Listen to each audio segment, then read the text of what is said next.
Strong Marriage, and everybody that's joining us today on Facebook. This will also be restreamed on YouTube as well as Instagram and Twitter, and maybe LinkedIn.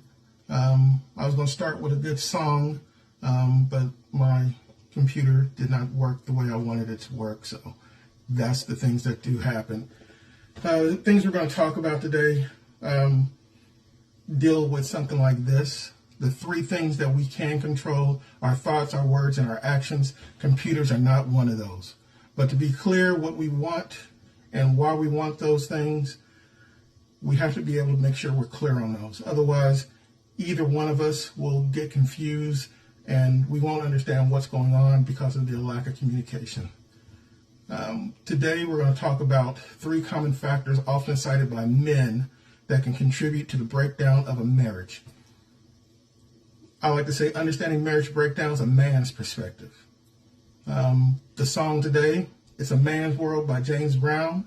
A Man's World by James Brown is something that relates to this. Like I said, you have to be clear with what you want and why you want it. Otherwise, you will either give me a success story, or you're going to give me a reason why it's not. Like I said, I'm Chris Collins, Coach Chris, Coach Z. Been a coach for 22 years, football, basketball, baseball, soccer. I didn't know a whole lot about soccer. Won numerous championships, all ages. Also went into business for myself, had a travel agency, nursing travel agency. Been working in healthcare, different levels of administration throughout my 20 years career as a registered nurse.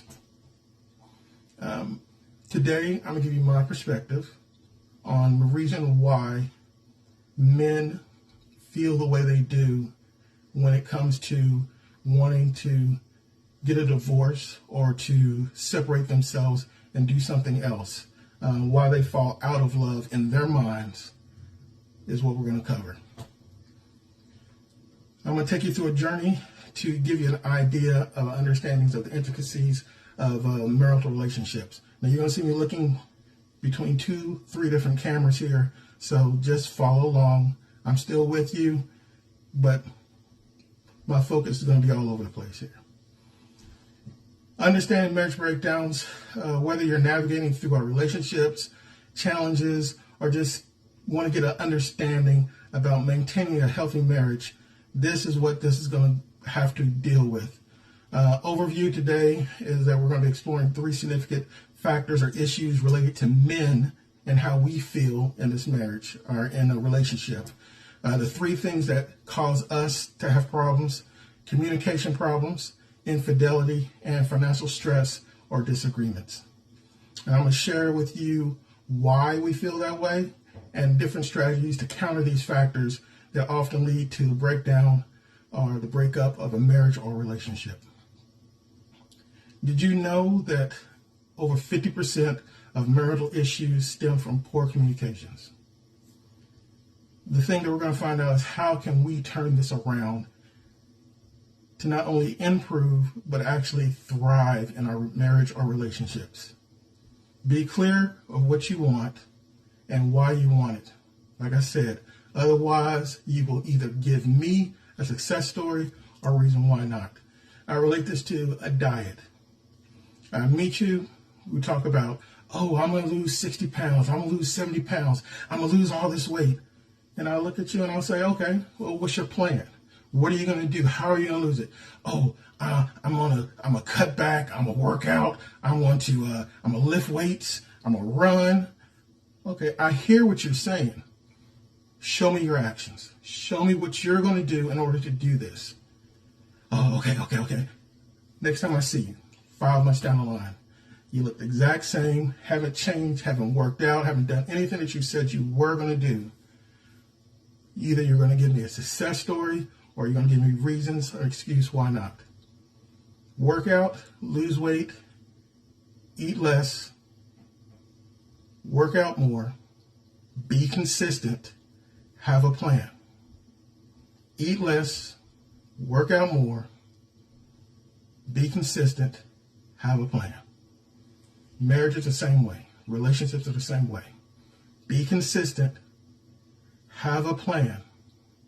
Speak less. Talk more.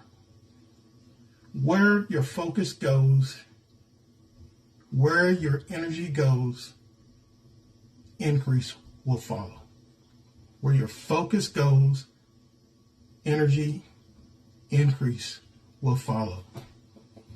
The issue, poor communications, often manifests as criticism, contempt, defensiveness, and stonewalling.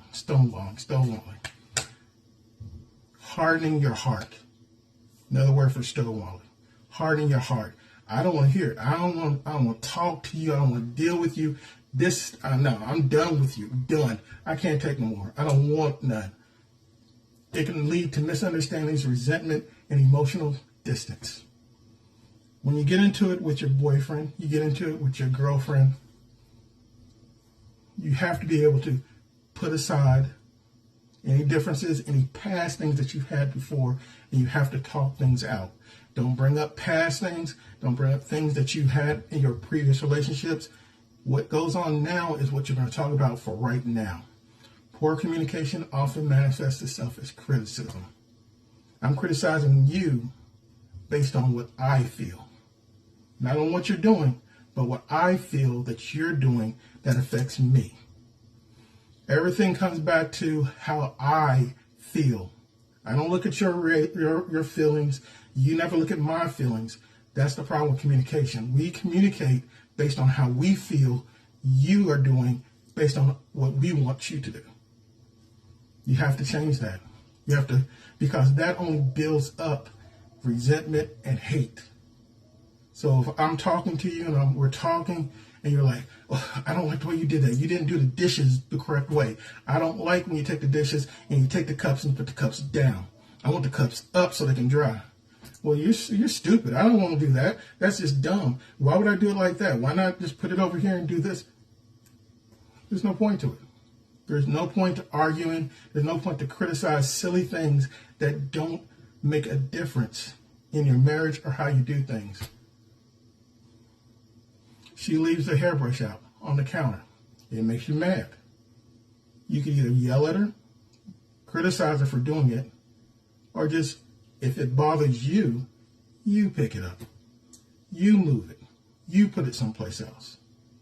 It's not her, it's you and how you react to her.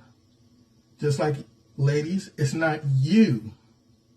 It's not him, it's you and how what he does makes you react. It's your triggers that you have to work on. When you go to God and you pray to God for help and understanding, he's not going to change him. He's not going to change her. He's going to change you so that you understand what you have to do, what you need to understand. You have to know that when God talks to you, he's working on your heart, your understanding, what he sees, meaning your boyfriend, or what she sees, your girlfriend. They see the change. And by them seeing the change, they make a change. But you have to work it out for yourself, and you have to communicate. You have to increase or enhance your communication. I'm going to take a drink now. You have to practice active listening. You have to acknowledge thoroughly, responding to ensure both partners feel heard. That means you have to set time apart. Don't attack when the person comes home from work. That's the wrong time to sit there and try to talk. Decompress. You dealt with a lot of stuff at work. You dealt with a lot of stuff outside the house. Come back into the house. The house is your safe space for both of you. That is your safe space. So when you first come into that door, that's a time of recuperation, a time of renewal. You don't talk about stuff that bothered you during the day, during that time. You wait. Wait till you get ready to eat. Once you eat together, you broke bread, you've relaxed. Now it's the time to talk. Now you can lay things out. But never, you don't do things when you're angry, and you don't do things when the other person is stressed. and coming home from stressed. Establish a routine like a State of the Union meeting to discuss feelings, challenges openly without judgment. It could be weekly, it could be bi-weekly, it could be monthly. But come together, just like a timeout. Hey, this is what we got to do. This is what we want to do, we want to talk about. Like we said, you're going to do the 7-7-7, every 7 days, go out on a date. Before y'all go on a date, have that talk. Have that talk. Or 7 days, go on a date, 14th day, have that talk. What bothers you? What can I do to help? What is it that you need me to do that I need to work on to help not cause you some of those triggers? And if all that is having problems, please don't be afraid to seek professional help. I know during our time of our marriage, the one thing I hated with a passion was going to see any type of marriage counselor, any type of marriage therapy, any type of retreat. I'm like, oh, I don't want to go see this. I don't want to waste my time. But it is something that is the best thing for both of you to be able to do because it's a neutral person. And they're not here to judge you or do anything like that. All they're there to do is show you different tools that you can use in order to get better, in order to go past where you are now so that you can reach to where you want to go. The first thing you got to do, like I tell my clients, where do you see yourself in 10, 5, and next year? What is your map? What is your plan? And then once they tell me what their plan is in 10 years, okay, what tools do you have to get yourself in place to make it to that 10 year that you can do the things that you need to do? Okay, now bring it back to 5 years. Where do you see yourself in 5 years? What are the tools you have in place and what steps do you have to reach to make it to that 5 year mark? Where do you see yourself in 1 year? What are the tools you have right now in order to reach the goal of what you have next year? What do you have to do? What steps do you have to do in order to make it to where you want to go? Once you understand that, you understand that the communication is going to be one of those keys that you're going to need in order to make that 1, that 5, that 10-year goal, because you've already seen it and you've mapped it out. Remember, you can't reach a goal on a map until you know where you are right now. The second part, infidelity. And that's a big one, infidelity. A profound betrayal of not just the heart, but the mind, the soul, the spirit. And it often stems from emotional disconnect, dissatisfaction, or neglect within the marriage or relationship. For men, it's not feeling that hero when you come home. Men have to feel like they've done something. They don't want to be attacked. They don't want to feel like they're not enough. Men have to feel that at home. They have to feel that they're accomplishing everything.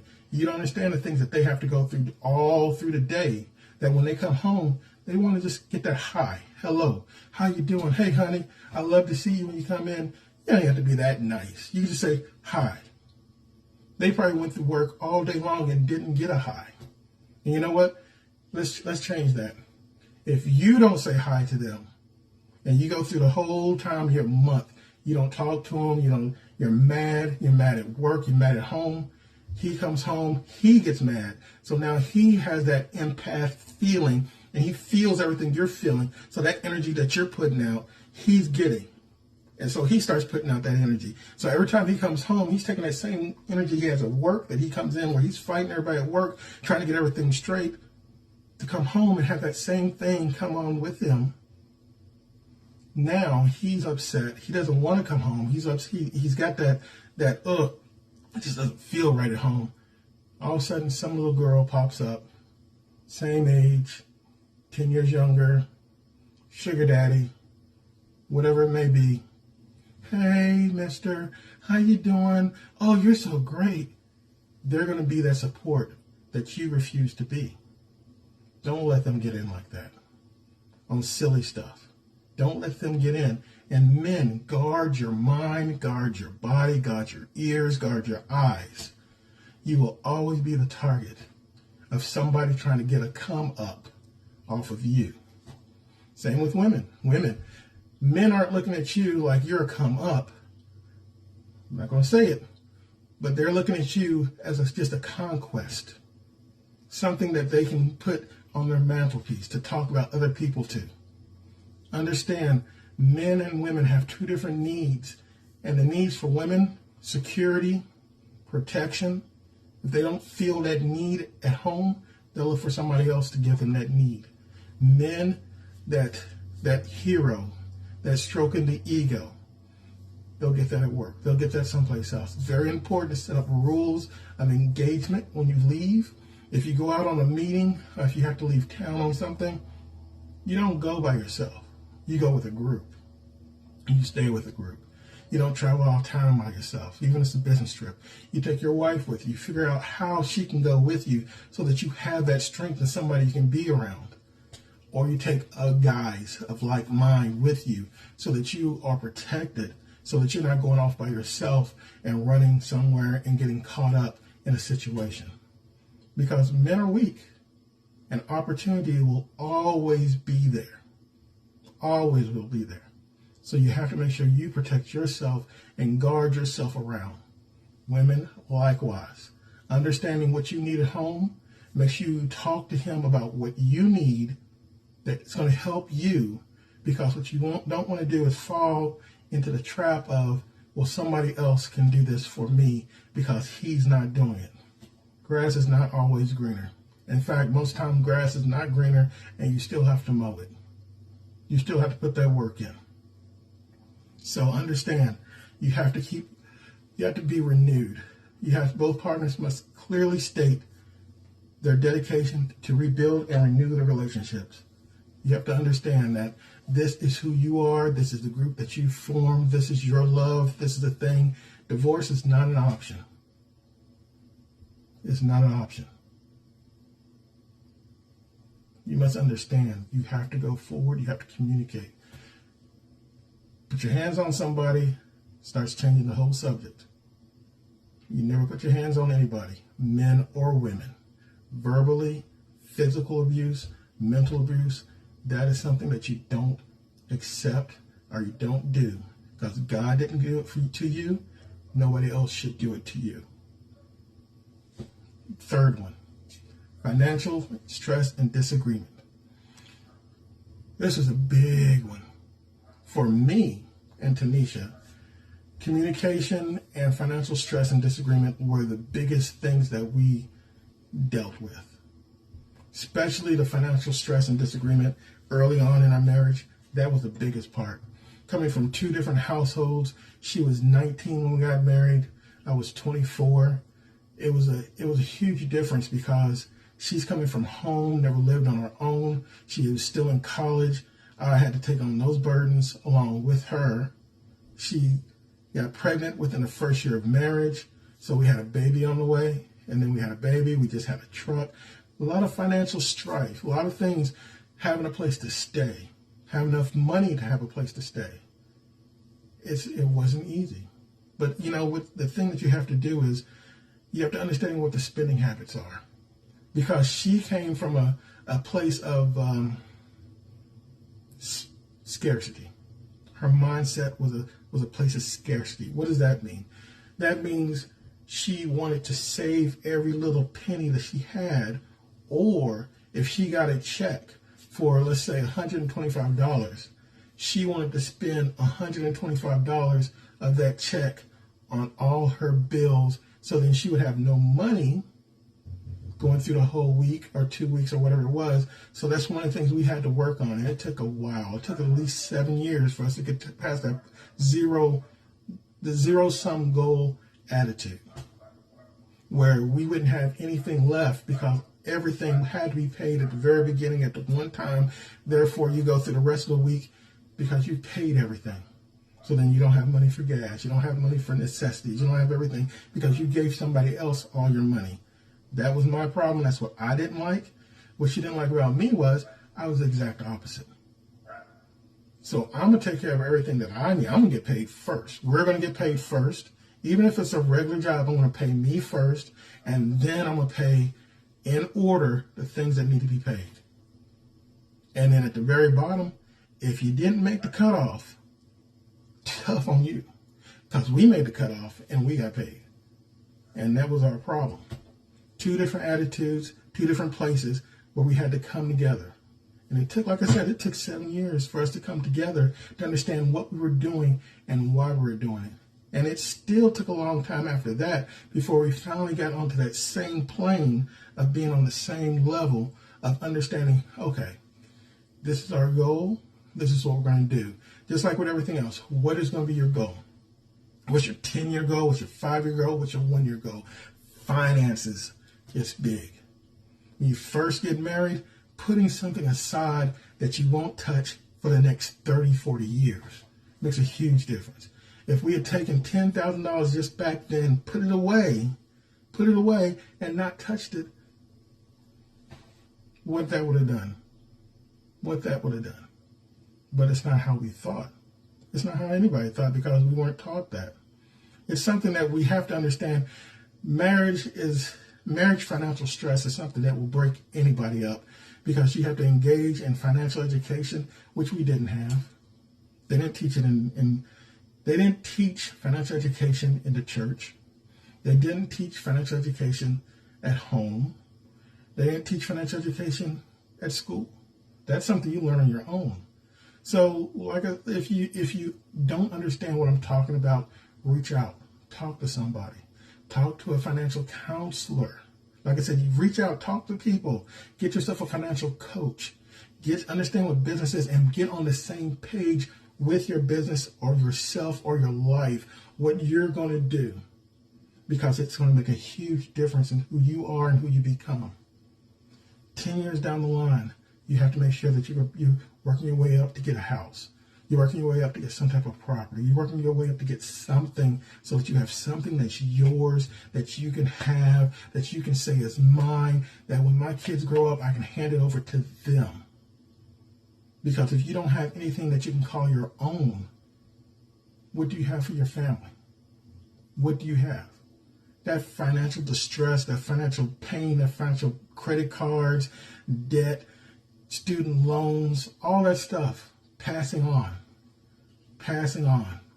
They call it a generational curse. Passing that generational curse of not having enough, that scarcity mentality of where I can't pay that, I can't do that, I don't have enough money. Quit that don't have enough money attitude and change it to, what do I have to do to get the money in order to be able to do this?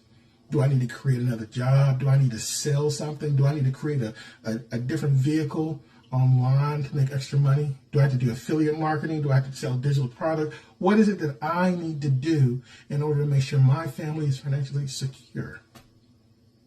But you both have to do it together, because you can't come up with a plan and she come up with a plan, because those are two different plans. You have to come up with a plan together so that you can work together and get everything taken care of. In conclusion of all this first part that we talked about, we covered communication improvements. We covered strategies for rebuilding trust, post-infidelity, building that trust up again, talking, going to see a marriage counselor, seeing your marriage coach, seeing your pastor. 3 different people you need to see infidelity. Somebody else you need to talk to about it if you have marital infidelity, because he or she has to be held accountable so that this does not happen again.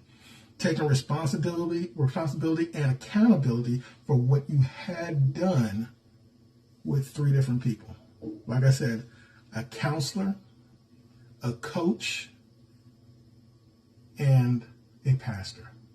Don't have a pastor? Therapist. You need to get somebody on there to talk. Family? No. Girlfriend? Boyfriend? No. That's not who we're talking about. We're talking about somebody that can structurally help you to edify you, your husband or boyfriend, to become one and not do that again. Engage with us through social media.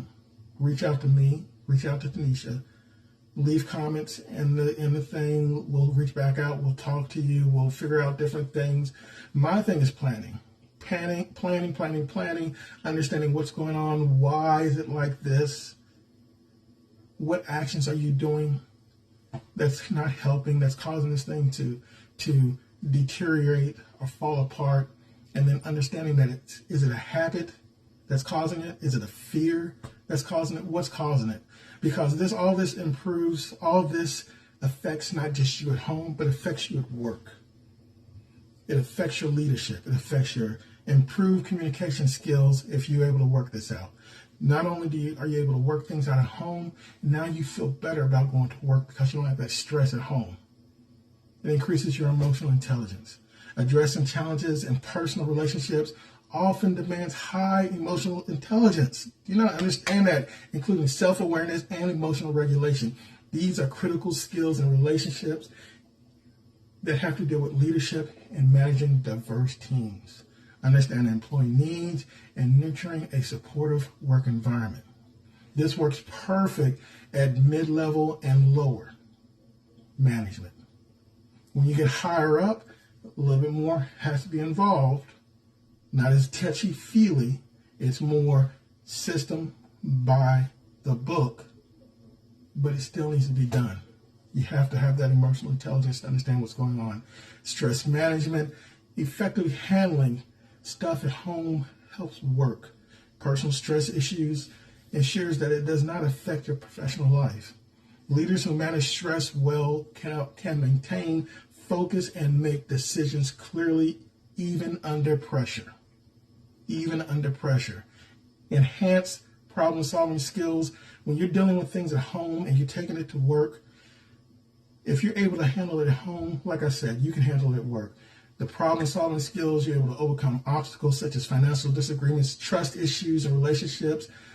All those type of things are things that you have to be able to understand, that you can talk it out with your wife. You can talk it out with your girlfriend. You can pray to God about what it is that you need to do, but you do have to talk. And of course, the last one, role modeling. You have to be able to role model your home life with your work life. Your home life with your work life. That's where you get those fruits. What are the fruits that you are doing? When they see your kids, oh man, he has really good kids. That means he has a really good home. That means he has a really good work ethic. He has good, it all relates. It all relates. You're a tree. You're a strong tree. Your family is a strong tree that grows up and they grow branches. And those branches become your kids and the results of everything that you've done. What fruit do you have in your life that can show people that you are strong, not just at home, but at work? It's been a good day. It's been a good day, everybody. However, to truly bridge these gaps in potential and performance, you must confront what's holding you back. Fear.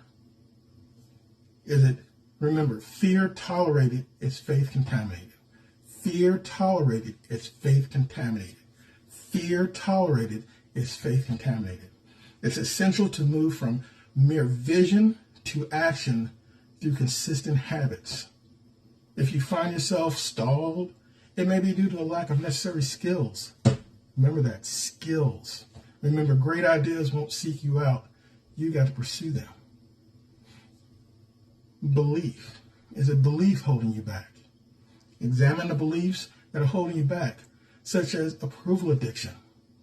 I'm not good enough. Do you feel you're not good enough to be a good husband? Do you feel you're not good enough to be a good wife, a good girlfriend, a good boyfriend? What is it? Is it something that you've seen before that you think that, well, I'm not worthy of that. I'm not good enough to be that. That's wrong. You are. But it's your belief system. It's either fear. Is it belief? Is it emotion? Is it the habits that you set forth? Are you emotional? Can you not handle staying in one way, not being tossed to and fro? Is that who you are? The situation comes, you can't handle it, you can't still think your way out of that? Is it a habit that you form, that you keep doing day in, day out? That's a bad habit. That means you have to go back and undo that habit. Do you not have the skill set in order to do it? So 5 things. Is it fear? Is it belief? Is it emotion? Is it habit? Or is it the skill set that you don't have that you need to get? All these elements are crucial in shaping the trajectory of who your marriage is and who you are as a leader. Each obstacle faced and overcome inversely defines the greatness that you can achieve and your family can be. By addressing these, managing these personal things, these obstacles, you can become basically whoever you want to be. Financially, as a husband, as a father, as a leader, as a friend. But you have to first start with you, understanding where you are on that map, on that journey, understanding where you are now, where you're going to be in 10 years, and then how you're going to get there.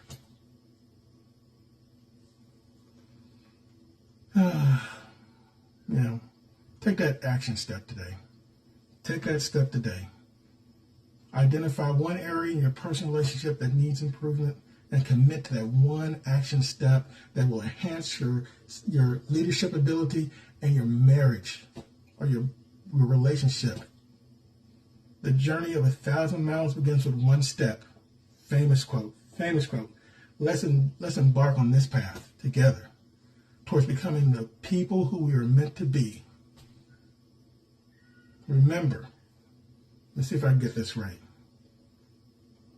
Be the hero that you know you are, not the villain that they think you are. All right, guys. This is Chris. Y'all have a great one. Enjoy yourself out there. And catch you next time. Later.